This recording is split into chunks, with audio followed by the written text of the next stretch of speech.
నమస్తే అమ్మా. నమస్తే. జగన్మోహన్ రెడ్డి గారు వచ్చిన దగ్గర నుంచి వాలంటీర్ వ్యవస్థ తీసుకొచ్చారు కదమ్మా. అవునండి. వాలంటీర్ వ్యవస్థ వచ్చిన దగ్గర నుంచి ఇంటింటికి పెన్షన్ ఇచ్చేవారు కదా. అవునండి. మరి ఈరోజు పెన్షన్ కావాలంటే ఎక్కడికి వెళ్ళేవారు?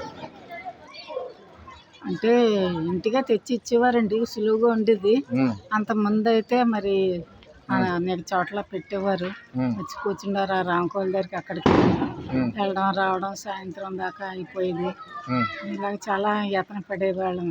కానీ ఇప్పుడైతే మాకు జగన్మోహన్ రెడ్డి గారు తెచ్చి ఇచ్చిన తర్వాత మాకు అంతా బాగానే ఉంది. నడవలేను. ఇప్పుడు వాలంటీర్ ద్వారాగానే మాకు బాగున్నది.